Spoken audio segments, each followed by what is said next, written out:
नमस्कार दोस्तों, मैं जितेंद्र सिंह राणा टेक ज्ञान से एडीसी कंप्लीट कोर्स के इस वीडियो में आप सभी का बहुत बहुत स्वागत एवं अभिनंदन करता हूं।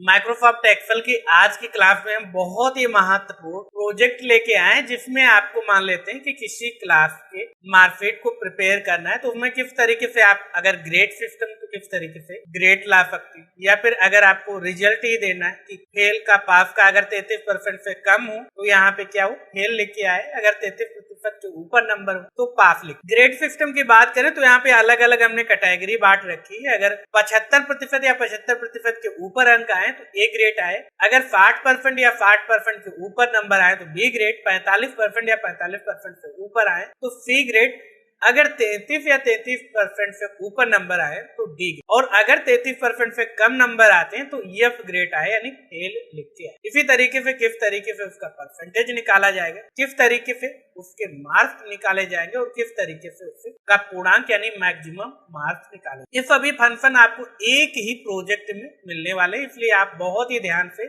इस क्लास को देखें, क्योंकि यहाँ पे आपके कई सारे फार्मूले, कई सारे फंक्शन रिवीजन होने वाले। तो सबसे पहले बात कर लेते हैं भाई मैक्सिमम मार्क्स। तो यहाँ पे साधारण तौर पर क्या होता है कि हम सीधे सीधे मान लेते हैं कि यहाँ पे सब्जेक्ट हमारे 1 2 3 4 5 सब्जेक्ट हैं, तो सीधे सीधे हम 500 लिख देते, जबकि ऐसा यहाँ पे हम नहीं करने वाले। हम क्या चाहते हैं कि मान लेते हैं कि भाई यहाँ पे कुछ स्टूडेंट के पूरे 5 सब्जेक्ट के नंबर फेल हो गए, कुछ स्टूडेंट के 3 विषय के नंबर फेल हुए, कुछ के 2 के फेल हुए, कुछ के 1 विषय के फेल हुए। तो हम चाहते हैं जितने यहाँ पे नंबर फेल हो उतने गुणे ऑटोमेटिक ये क्या हो जाए 100 होकर मैक्सिमम नंबर यानी पूर्णांक आ। तो उसके लिए हम करेंगे कौन सा फंक्शन उपयोग, उसके लिए हम फंक्शन करेंगे उपयोग काउंट फंक्शन उपयोग करने वाले काउंट, और यहाँ पे हम सेलेक्ट कर लेंगे ये पूरे के पूरे रेंज। इस रेंज को सेलेक्ट करेंगे, ब्रैकेट क्लोज करेंगे और इसका गुणा किससे कर देंगे भाई, प्रत्येक विषय का पूर्णांक कितना होता है 100 नंबर यानी 100 नंबर का होता है,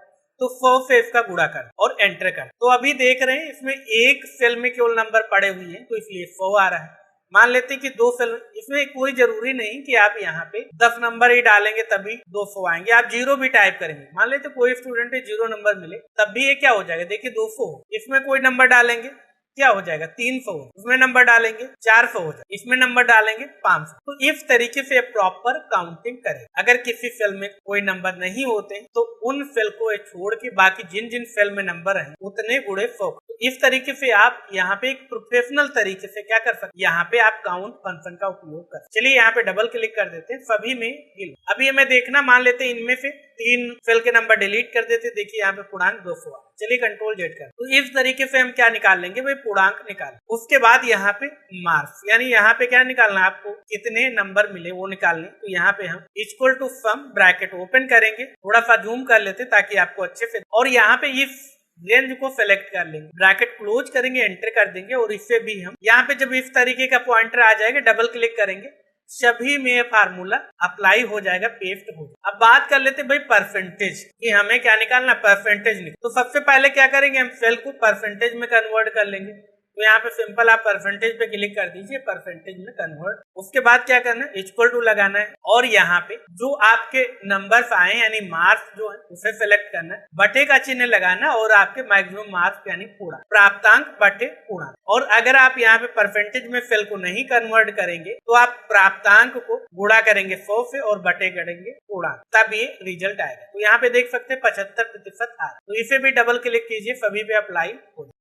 अब मान लेते ये सेल ले लेते, ये जनरल सेल है। अब मुझे परसेंटेज निकालना, कैसे निकालेंगे, इक्वल टू लगाएंगे, यहाँ पे ये हमारा प्राप्तांक हो गया यानी जो अंक प्राप्त हुई उसका किससे गुणा करेंगे, 100 से गुणा करेंगे, भाग किससे देंगे, यहाँ पे पूर्णांक एंटर करेंगे। तो आप देख सकते हैं 50। और अगर आप यहाँ पे सीधे सीधे 100 नहीं लिखते हैं और यहाँ पे बटे कर देते तो आप देख सकते हैं यहाँ पे 0.5। तो ये चीज आपको समझनी पड़ेगी, आप पहले ही सेल को परसेंटेज में कन्वर्ट करना। कैसे करना है, यहाँ पे आप परसेंटेज सेलेक्ट कर लीजिए, या फिर सीधे सीधे आप बाहर यहाँ पे दिख रहा है इस पे। अब बात कर लेते हैं रिजल्ट। भाई यहाँ पे पास और फेल के लिए हमें क्या करना होगा, तो पास फेल के लिए हम इफ फंक्शन का उपयोग करने वाले हैं। यहाँ पे इक्वल टू लगाएंगे और यहाँ पे लिखेंगे इफ, ब्रैकेट ओपन करेंगे, और यहाँ पे हम परसेंटेज को ही सेलेक्ट कर लेते हैं। यहाँ पे हम दे देते हैं ग्रेटर देन इक्वल टू यानी 33% या 33% से ऊपर हो, यहाँ पे आपको परसेंटेज का भी सिंबल लगा। जिस फॉर्मेट में आपका सेल है उसी फॉर्मेट में यहाँ पे वैल्यू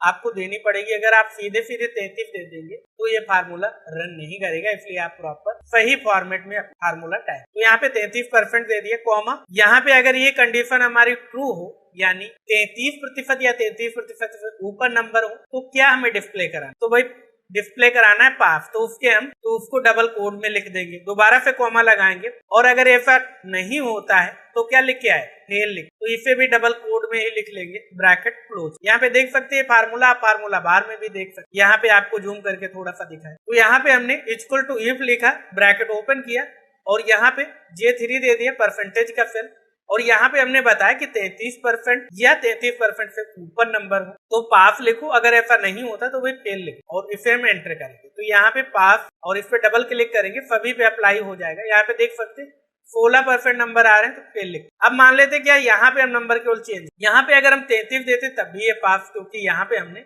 इक्वल टू लगाया था। अब यहाँ पे एक चीज देखिए, अगर हम इक्वल टू नहीं लगाते तो क्या होता, तो यहाँ पे फेल लिख, क्यों लिख के आता, क्योंकि 33% से ऊपर, यहाँ पे हमने क्या दिया, ग्रेटर देन। तो 33% के ऊपर जैसे हम देखिए 34% डाल रहे, 34 नंबर डाल रहे, 34% आ रहा है पास, 33% पे भी ये फेल दिखा। तो इसलिए हमें यहाँ पे इक्वल टू लगाना कि 33% हो या 33% से ऊपर हो तो पास दिखाओ, इससे कम हो भाई तो फेल। तो इस तरीके से आप इस फार्मूले को लगा। अब चलिए ग्रेड की बात कर ले। तो ग्रेड में ये चीज आपको समझ में आ गई होगी कि 75% या 75% से ऊपर के लिए A, 60% या 60% के ऊपर के लिए B, 45% या 45% के ऊपर के लिए C, 33% या 33% के ऊपर के लिए D और 33% से कम के लिए F आपको डिस्प्ले कराना है। तो चलिए यहाँ पे फार्मूला लगा इक्वल टू इफ, फिर से हम वही इफ फार्मूला और यहाँ पे फिर से यही सेल सेलेक्ट करेंगे और यहाँ पे इक्वल टू और ग्रेटर देन दोनों को एक साथ लगा। और पहली कंडीशन कौन सी है हमारी, पहली कंडीशन भाई ये है कि अगर यहाँ पे 75% अंक आ रहे हैं, 75 कॉमा, तो डबल कोड में क्या दिखाओ, ए दिखाओ, ए ग्रेड है, ठीक है। तो यहाँ पे आपको ए ग्रेड दिखाना। दोबारा से फिर से इफ फंक्शन लगाएंगे, फिर से ब्रैकेट ओपन करेंगे और यहाँ पे फिर से यहाँ पे J3 ही दे देते हैं और यहाँ पे इस बार ग्रेटर देन इक्वल टू क्या देना है, यहाँ पे इस बार हमें देना है भाई 60। अगर 60% आ रहे हो कॉमा लगाएंगे, फिर से डबल कोड के अंदर कहा क्या डिस्प्ले कराना है, बी डिस्प्ले, कॉमा लगाएंगे, फिर से इफ फार्मूला, यहाँ पे फिर से हमें देना है J3 को ही और यहाँ पे ग्रेटर देन इक्वल टू क्या आना चाहिए, इस बार 45 आ जाए, 45%। और यहाँ पे अगर 45% आता क्या शो कराना है, सी शो कराना है डबल कोड के अंदर, कॉमा लगाएंगे, फिर से क्या करना है, इफ फंक्शन ही लगाना, फिर से हमें J3 में ही क्या चाहिए, ग्रेटर देन इक्वल टू, इस बार चाहिए मुझे 33%। अगर 33% आ रहा है तो भाई क्या शो कराना है, यहाँ पे कॉमा लगा दे, क्या शो कराना है, यहाँ पे शो कराना है मुझे डी और यहाँ पे फिर से कॉमा लगाएंगे, यहाँ पे फिर से J3 लिखेंगे और यहाँ पे इस बार ग्रेटर देन नहीं बल्कि लेस देन दे देंगे। यहाँ पे इक्वल टू नहीं लगा है, यहाँ पे हमने इक्वल टू लगा दिया कि भाई 33% हो या 33% के ऊपर हो तो आप डी प्रिंट करो, लेकिन जैसे ही 33% के नीचे अंक आए तो आपको क्या प्रिंट करना है, कॉमा लगाएंगे और यहाँ पे दे देंगे भैया जितने ब्रैकेट पे यहाँ पे ओपन किए उतने हमें क्लोज करने। तो यहाँ पे अगर हम थोड़ा सा जूम आउट करते हैं तो यहाँ पे आपको दिखाएं ब्रैकेट, तो यहाँ पे एक ब्रैकेट यहाँ पे ओपन हुआ है, 2 3 4 5, तो यहाँ पे 5 ब्रैकेट हमें क्लोज और एंटर कर देना। तो अभी आप देख रहे हैं डी आ रहा है, चलिए डबल क्लिक करते हैं सभी पे अप्लाई हो। अब मान लेते हैं कि यहाँ पे हम चेक कर लेते हैं एक बार, यहाँ पे हम देते हैं 32, तो आप देख रहे हैं ये प्रिंट करा रहा है, यहाँ पे देते हैं 33 तो डी प्रिंट करा रहा है, मान लेते हैं यहाँ पे देते हैं 45 तो ये सी प्रिंट करा रहा है, यहाँ पे देते हैं 60 तो ये क्या है, यहाँ पे बी प्रिंट करा रहा है, यहाँ पे देते हैं 75 तो ये ए, तो यानी यहाँ पे ये भी फार्मूला हमारा प्रॉपर रन कर। तो फार्मूले को डबल क्लिक करते या फार्मूले बार में जाकर एक बार फिर से आपको दिखा देते ताकि आपको कोई भी दिक्कत ना। यहाँ पे इफ लगाया हमने, परसेंटेज का सेल चुना, इसमें अगर 75% या इससे ऊपर हो तो ये प्रिंट कराना है, तो ये को डबल कोड के अंदर लिख, फिर से 60% पे बी प्रिंट कराना है, सी प्रिंट कराना, डी प्रिंट कराना और एफ प्रिंट कराना। तो इस तरीके से हम इस फंक्शन का उपयोग कर। आशा करते हैं ये चीजें आपको अच्छे से समझ में आ रही होंगी। अगर आपका कोई भी डाउट है, कोई भी समस्या है तो आप इस दिए हुए व्हाट्सएप नंबर पे भी संपर्क कर सकते, और अगर आप इस एक्सेल फाइल को डाउनलोड करना चाहते हैं तो आप डाउनलोड कर। आशा करते हैं आज की क्लास में जो भी आपको बताया गया है वो आपको अच्छे से समझ में आया। फिर भी अगर आपका कोई भी डाउट है, कोई भी कंफ्यूजन है, कोई भी सवाल है किसी भी टॉपिक को लेकर तो कमेंट बॉक्स में अवश्य लिखें। हम कोशिश करेंगे कि जल्द से जल्द आपके उस प्रश्न का, आपके उस डाउट का जवाब हम दे पाए। साथ ही वीडियो आपको कैसा लगा कमेंट बॉक्स में अवश्य लिखें। अगर आप चैनल पर नए हैं, अभी तक आपने हमारे इस यूट्यूब चैनल को सब्सक्राइब नहीं किया तो सब्सक्राइब अवश्य कर लें ताकि आने वाले सभी वीडियोज की जानकारी आपको सबसे पहले भेजी जा सके। और अपने दोस्तों के साथ इस वीडियो को शेयर करना बिल्कुल भी ना भूलें। तो मिलते हैं आपसे अगली वीडियो में। तब तक याद रखें, ज्यादा लर्निंग तो ज्यादा अर्निंग, इसलिए सीखते रहें और मुस्कुराते रहें। नमस्कार।